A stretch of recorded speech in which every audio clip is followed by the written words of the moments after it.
Friend, मेरे YouTube channel dear Navodaya classes में आपका स्वागत है। आज मैं इस वीडियो में बताने वाला हूँ साउंड चैप्टर, जो क्लास 9th का एक चैप्टर है। तो सबसे पहले इस चैप्टर के अंतर्गत आता है वेव। वेव किसे कहते थे? Wave is a disturbance which propagate energy from one place to other without the transport of matter. इसका मतलब हुआ कि एक डिस्टर्बेंस है। वेव क्या? एक डिस्टर्बेंस है। जैसे मान लीजिए यहाँ पे क्या, यहाँ से हमको एनर्जी यहाँ पर ट्रांसफ़र करना है। यहाँ पे एक मीडियम है, तो एनर्जी को ट्रांसफ़र करने का जो ट्रांसफ़र करेगा यहाँ से यहाँ, उसी चीज़ को हम वेव कहते हैं। वेव क्या है? जैसे मान लीजिए यहाँ पे ऐसा करके, यहाँ जैसे यहाँ पार्टिकल्स यहाँ पर था, कभी यहाँ पे आ गया, ये पार्टिकल्स इसको धक्का दिया यहाँ का पार्टिकल्स, तो ये पार्टिकल्स यहाँ पे आ गया, यहाँ पे आ गया।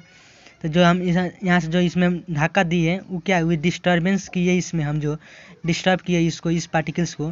तो इस पार्टिकल्स को जब हम डिस्टर्ब किए तो ये पार्टिकल्स यहाँ के पार्टिकल्स को धक्का देगा, ये पार्टिकल्स यहाँ के पार्टिकल्स धक्का देगा, यहाँ के धक्का देगा, फिर यहाँ के धक्का देगा। धीरे धीरे क्या हो जाएगा, यहाँ का जो एनर्जी हम इसमें लगाए वो एनर्जी ट्रांसफ़र होकर कहाँ आ जाएगा? धीरे धीरे धीरे धीरे यहाँ आ जाएगा। तो यही जो हम डिस्टर्बेंस इसमें पैदा किए, क्रिएट किए हम डिस्टर्बेंस, उसी डिस्टर्बेंस को क्या कहते हैं? वेव कहते हैं। तो वेव डिस्टर्बेंस क्या है? इस डिस्टर्बेंस यहाँ से जाता नहीं है, ये डिस्टर्बेंस क्रिएट कर अब यहाँ के पार्टिकल्स यहाँ पे डिस्टर्बेंस क्रिएट करेगा, यहाँ के पार्टिकल्स यहाँ इस पर डिस्टर्बेंस की, नहीं कि यहीं का डिस्टर्बेंस जो है वो ट्रांसपोर्ट होकर मीडियम से यहाँ आ जाएगा, वो नहीं होता है।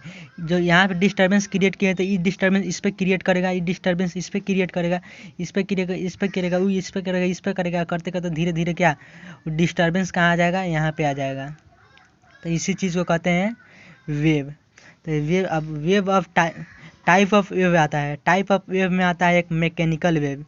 तो वैसा वेव जो जिसको ट्रांसपोर्ट होने के लिए एक मीडियम की ज़रूरत है। जैसे साउंड वेव है, तो साउंड वेव को ट्रांसफ़र, जैसे यहाँ पर ट्रांसफ़र किया ना, इस प्रकार यहाँ पे जिस चीज़ को, इसी चीज़ को ट्रांसपोर्ट करने के लिए, यहाँ से यहाँ लाने के लिए जब कोई मीडियम की ज़रूरत पड़ती है, जैसे साउंड वेव हुआ, इसमें कोई सॉलिड होना चाहिए, सॉलिड के थ्रू ट्रांसपोर्ट होगा, या लिक्विड होना चाहिए, या गैस होना चाहिए, कुछ मीडियम होना चाहिए जिसके माध्यम से वो वेव ट्रांसपोर्ट होता है एक प्लेस टू। जैसे यहाँ पे हुआ, यहाँ पे एक वेव क्रिएट किए हैं और वेव को यहाँ पे लाना है। अब इसके बीच में कोई मीडियम होना चाहिए। जब वेव को ट्रांसपोर्ट होने के लिए एक मीडियम होना चाहिए, तो जिस वेव को ट्रांसपोर्ट होने के लिए एक मीडियम की ज़रूरत है, यहाँ पे कुछ होना चाहिए, सॉलिड या लिक्विड या गैस, कुछ होना चाहिए, मीडियम की ज़रूरत है कि इसमें अंदर कुछ होना चाहिए, तो उसी को कहते हैं मैकेनिकल वेव। मान लीजिए एक लाइट वेव है, लाइट वेव को ट्रांसपोर्ट होने के लिए कोई मीडियम की ज़रूरत नहीं है, क्योंकि लाइट वैक्यूम में कोई एयर भी नहीं रहेगा, तो लाइट क्या एक जगह से दूसरे जगह आ सकता है, जा सकता है, तो इसके लिए कोई मीडियम की ज़रूरत नहीं है। तो इसलिए इसको क्या कहते हैं? मैकेनिकल वेव नहीं कहेंगे। तो इसके बारे में अगला क्लास 11th में पढ़ना है, तो उसको छोड़ देते हैं। तो जिस मीडियम को इतना जानो, जिस वेव को ट्रांसपोर्ट होने के लिए एक जगह से दूसरी जगह कोई मीडियम के बीच में कोई मीडियम की ज़रूरत है, तो उसी को कहते हैं मैकेनिकल वेव। अब इसके अंदर आता है एक लॉन्गिट्यूडिनल वेव। तो लॉन्गिट्यूडिनल वेव क्या है, तो इसको बताते हैं। ये wave in which the particles of the medium vibrate to and fro in the direction of propagation of the wave. इसका मतलब हुआ, जाने मान लिए यहाँ पे एक पार्टिकल्स हैं, वेव का पार्टिकल्स है, इस वेव के पार्टिकल्स को यहाँ पे लाना है। तो इसके अंदर जैसे यहाँ पे मान लिए यहाँ पे क्या वेव है,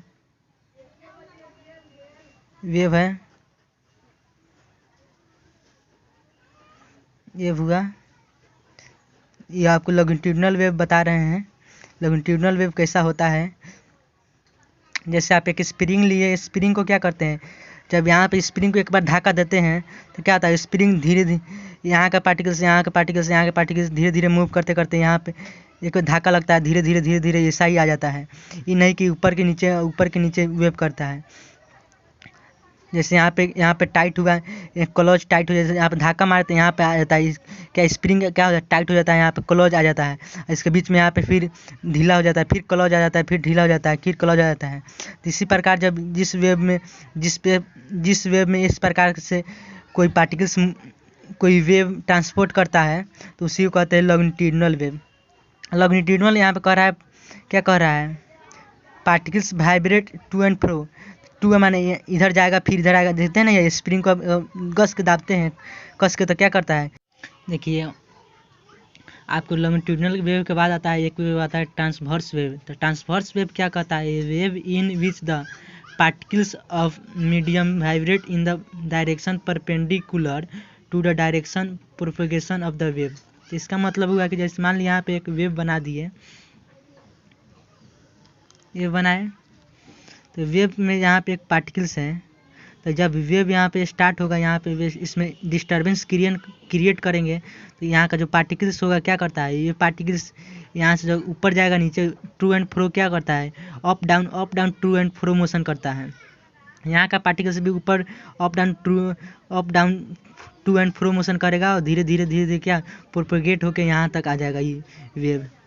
लेकिन हम लॉन्गिट्यूडिनल वेव में क्या पढ़े थे, लॉन्गिट्यूडिनल में पढ़े थे जैसे मान लीजिए यहाँ पे वेव है तो यहाँ का जो पार्टिकल्स था वो पार्टिकल्स धीरे धीरे यहाँ से आ रहा था, ऊपर अप एंड डाउन नहीं हो रहा था। ये क्या कर रहा था, जब जिधर इसको ट्रांसपोर्ट होना है उसी डायरेक्शन में ही टू एंड फ्रो कर रहा था, कभी इधर आ रहा था, कभी इधर आ रहा था, कभी इधर आ रहा था, कभी इधर आ रहा था, इसी डायरेक्शन में ही टू एंड फ्रो हो रहा है। लेकिन ट्रांसवर्स में क्या पार्टिकल्स क्या करता है, वो अप डाउन फ्लो करता है, जब ऊपर जाता है नीचे आता है, ऊपर जाता है नीचे आता है, और धीरे धीरे इसको एनर्जी देता है, ये इसको एनर्जी देता है, धीरे धीरे यहाँ पे आ जाता है।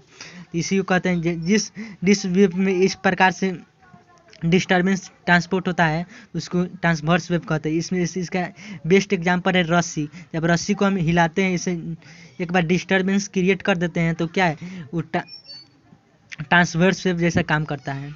एक आता है फ्रीक्वेंसी।